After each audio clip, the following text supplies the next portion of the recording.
하나님의 말씀은 에베소서 1장 15절에서 마지막 23절까지 말씀입니다. 앞에서 바울은 하나님이 에베소에 있는 이 교회에 주신 하늘의 신령한 복에 대해서 감사하며 찬송했습니다. 에베소 교회에 세 가지 복을 주셨는데, 하나는 하나님의 자녀가 되게 하신 복, 그리고 두 번째는 그리스도로 말미암아 죄 사함을 받아 그 속량을 통하여서 구원받게 하신 복, 또 그 구원을 성령으로 인치고 보증하신 그 복을 주셨습니다. 자, 이 복이 모두 다 그리스도 안에서 주어졌어요. 그래서 예수님과의 관계가 중요하다, 그런 말씀 나눴습니다. 자, 오늘 읽은 말씀은 이제 바울이 에베소의 이 성도들이 받은 복을 그렇게 잘 누리고 있는 그것을 보고 기뻐하면서 하나님께 감사 기도를 드리는 것입니다. 어제 읽은 말씀이 3절 말씀에 보면 1, 2절은 인사고요. 시작이 어떻게 합니까? 찬송하리로다. 찬송시예요. 그런데 오늘 말씀은 16절에 보면 내가 기도할 때마다 기억하면서 너희 때문에 하나님께 감사하기를 그치지 않는다. 감사 기도입니다. 그래서 구체적으로 기도가 17절부터 19절까지가 기도의 핵심적인 내용이고, 20절부터는 그 뒤에 세 번째 기도의 내용이 능력에 대한 것인데, 그 능력을 더 풀어서 더 쓴 것이다, 그렇게 생각해 볼 수 있습니다. 자, 바울이 지금 이런 감사 기도를 드리는데, 다시 말씀드린 것처럼, 지금 말씀드리는 것처럼 15절, 16절 말씀을 보면 크게 우선 두 가지로 감사를 합니다. 뭘 감사합니까? 주 예수 안에서 이 성도들의 믿음에 대해서 지금 감사하고요. 그 소식을 지금 듣고 있는 거죠. 모든 성도들을 향한 사랑, 이 두 가지가 지금 15, 16절에 나와 있어요. 이것을 듣고 하나님께 기도할 때마다 기억하고 감사하기를 쉬지 않는다 하는 것입니다. 자, 여기에서 이 믿음과 사랑은 둘 다 관계에 대한 말씀이에요. 관계. 믿음은 뭐라고 표현되어 있습니까? 15절에 보면 믿음은 주 예수 안에서 너희 믿음, 이렇게 되어 있습니다. 주 예수님 안에 있는 믿음이에요. 주 예수 안에 있는 믿음. 예수님 때문에 맺어진 하나님과의 관계가 믿음이다 라고 하는 것입니다. 또 계속해서 15절에 모든 성도를 향한 사랑, 이렇게 표현하고 있습니다. 이것을 지금 듣고 감사하는 거잖아요. 이 사랑에 대해서는 모든 성도를 향한 사랑, 이렇게 표현되어 있잖아요. 하나님과의 관계를 나타내는 믿음이 성도들 사이에서의 실천적인 사랑의 관계로 나타난다라고 하는 것입니다. 자, 이 소식을 듣고 바울이 기뻐하며 하나님께 감사 기도를 드리는데, 그 구체적인 내용이 말씀드린 것처럼 17절 이후에 나와 있습니다. 자, 우선은 이 기도의 바탕이 되는 게 있어요. 감사 기도의 바탕이 바로 성령님입니다. 성령님 때문에 감사합니다. 또 다른 말로 성령님을 그래서 우리가 구하는 기도를 우리도 드릴 수 있길 바랍니다. 자, 지난 주일에도 말씀을 나눴지만 예수님이 구하고 찾고 두드리라 제자들에게 그렇게 설교하셨는데, 우리가 진짜 당장 내 눈앞에 있는 그런 문제 때문에 도움을 구하고 해결책을 찾고, 이 문이 좀 제발 열려졌으면 좋겠다고 막 길이 안 보이니까 그렇게 막 두드립니다. 자, 그런데 진짜 우리가 구하고 찾고 두드릴 것이 무엇이냐, 무엇을 진짜 구해야 된다고 우리가 말씀을 나눴어요? 구하고 찾을 것이 바로 성령님이다. 우리가 두드릴 것은 성령님이 열어주시는 그 하나님 나라다. 자, 오늘 17절, 18절을 먼저 다시 한번 보시면, 18절 앞부분까지만 보겠습니다. 17절부터 같이 한번 읽어요. 우리 주 예수 그리스도의 하나님 영광의 아버지께서 지혜와 계시의 영을 너희에게 주사 하나님을 알게 하시고 너희 마음의 눈을 밝히사. 아멘.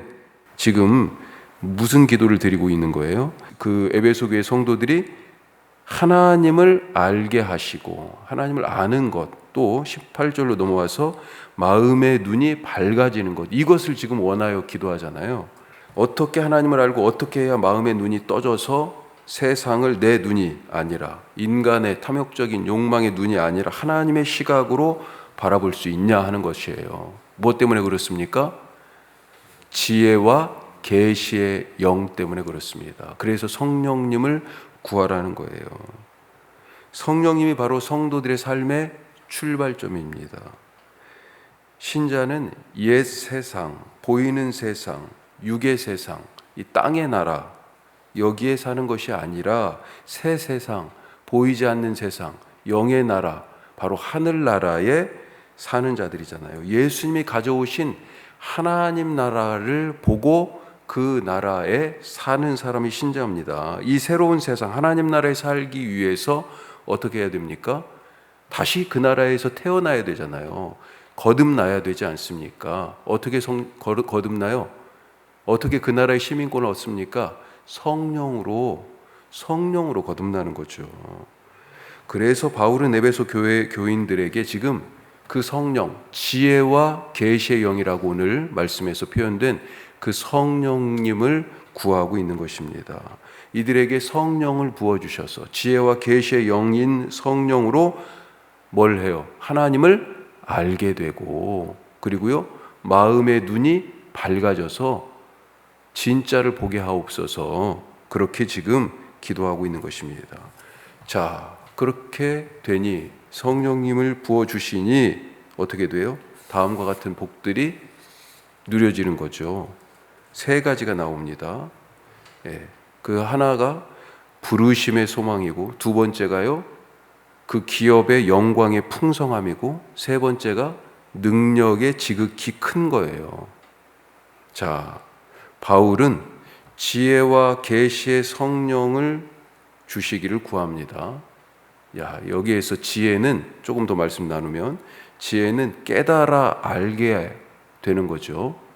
지혜는 깨달아 알게 하는 것입니다. 계시는 말 그대로 보는 거예요. 자, 지혜는 듣는 것과 관계가 있다, 이렇게 생각하시면 좀 좋을 것 같고요. 계시는 보는 것과 관계가 있어요. 가림막이 거두어져서 이제 보는 겁니다. 그게 계시라는 말 뜻이에요. 지혜는 그동안 아무리 얘기를 해도 못 알아들었어요. 그런데 이제 들리는 거예요. 듣는 것입니다. 이렇게 생각하시면 더 좋겠습니다.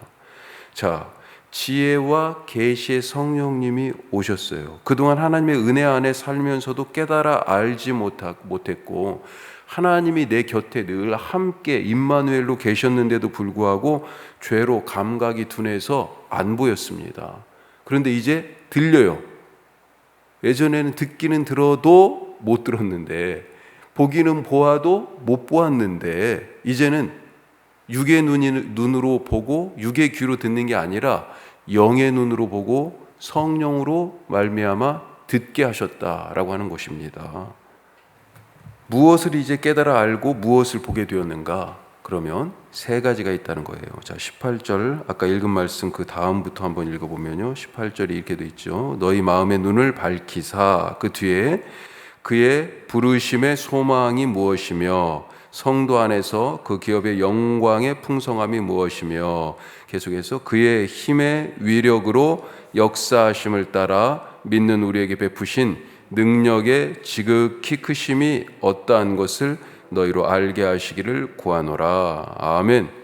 자, 지혜와 계시의 성령을 부어주셔서 세 가지를 지금 보고 듣게 하시는데 뭐라고 돼 있습니까? 밑줄 그어주셔야 돼요. 여기는 그의 부르심의 소망, 부르심의 소망에다가 또 성도 안에서 그 기업의 영광의 풍성함, 여기에도 그어주시고, 이게 두 번째 거예요. 세 번째는 19절 중간에 앞에 다 이르게 다 수식하는 말입니다. 능력의 지극히 크심. 이 세 가지, 부르심의 소망과 그 기업의 영광의 풍성함과 능력의 지극히 크심, 이것을 드디어 알고 보게 하셨어요. 자, 우리에게 베푸신 이것을 정리하면, 좀 더 쉽게 정리하면 부르심에 대하여서, 또 하나님의 기업의 영광에 대하여서, 세 번째 그 힘의 능력의 지극히 크심에 대하여서. 자, 부르심은 뭡니까? 이미 앞에서 말하고 있죠. 바울이 찬송할 때 창세전에 예정하셔서 하나님의 자녀되게 하신 것, 그것을 말합니다. 그것을 깨달아 알게 된 거죠. 야, 성령님 때문에 내가 그렇게 하나님께서 부르셔서 하나님의 자녀가 되었는데 이게 창세전부터 계획된 거였구나 라고 하는 것을 알게 되는 거고요. 두 번째 알게 되는 그 기업의 영광의 풍성함. 그 기업의 영광, 이 무슨 말일까요? 이걸 잘 이해해야 되는데, 여기에서 이 기업은 하나님이 우리에게 받아 누려라라고 하면서 주시는, 하나님께 받는 것이 아닙니다. 받는 것이 아니고요. 무엇을 얘기하냐면 하나님의 소유된 백성으로서의 성도, 우리가 바로 하나님의 기업이 되었다라고 하는 것입니다. 그 영광이 얼마나 차고 넘치는지 바로 그 말씀이에요. 구약에서 무엇이 하나님의 기업이었습니까? 이스라엘이 하나님의 기업이었잖아요. 그것처럼 이제 신약에서 그리스도 안에서 구원받은 영적 이스라엘인 새로운 백성, 곧 교회가 하나님의 기업입니다. 그러니 우리의 삶이 얼마나 영광스러운 거예요. 그 하나님의 기업의 영광이 풍성합니다. 그것을 알게 되는 거예요. 아, 내가 바로 그런 삶을 살아가고 있구나 라고 하는 것. 자, 여기 한 가지 더해서 마지막으로요, 능력의 지극히 크심, 이것을 성령님 때문에 알게 된다는 거죠. 교회에는 무궁한 능력이 있다는 것을 깨달아 알고 보게 됩니다. 성령님 때문에 알게 되는 이 능력 어느 정도입니까? 20절 이후에 그 능력에 대하여 더 구체적으로 서술을 해요. 자, 19절에 지극히 큰 능력에 대하여 말하는데, 그것에 대하여 20절 이후에 더 자세하게 말하는데 뭘 얘기합니까? 20절 이후에 그리스도의 죽음과 부활 그리고 승천을 통해서, 20절 말씀이 바로 그거죠. 그리스도의 죽음, 읽어보면요, 그의 능력이 그리스도 안에서 역사하사, 능력에 대해서 지금 말하는 겁니다. 죽은 자들 가운데서 다시 살리시고, 죽음이 있고요, 그 다음에 부활이 있고요, 하늘에서 자기의 오른편에 앉히사, 승천이 있습니다. 예수님의 죽으심과 부활과 승천을 통해서 그 이후의 말씀은 이 세상과 오는 세상의 모든 권세와 능력과 주권을 굴복시키시고 만물을 주님 안에 복종하게, 주님 앞에 복종하게 하신다라고 하는 그런 말씀입니다.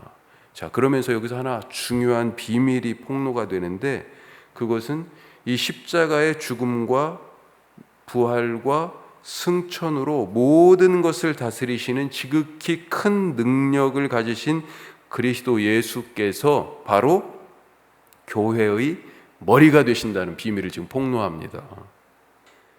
또한 교회가 그분의 몸이에요.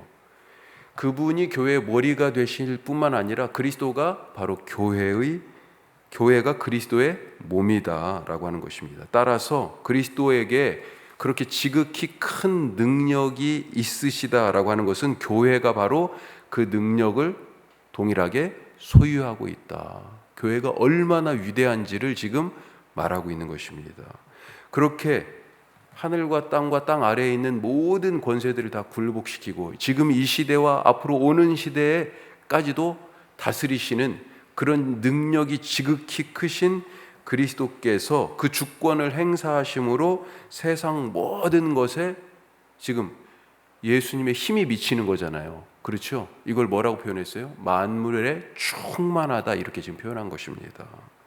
온통 세상을 예수님으로 가득 채우시는 거예요. 충만하게 하시는 그 그리스도께서 교회를 자기 몸으로 삼으셨어요. 교회가 그러니 얼마나 위대합니까? 교회의 능력이 미치지 못하는 곳이 없고 교회가 이기지 못할 것이 세상 가운데 없다는 거예요.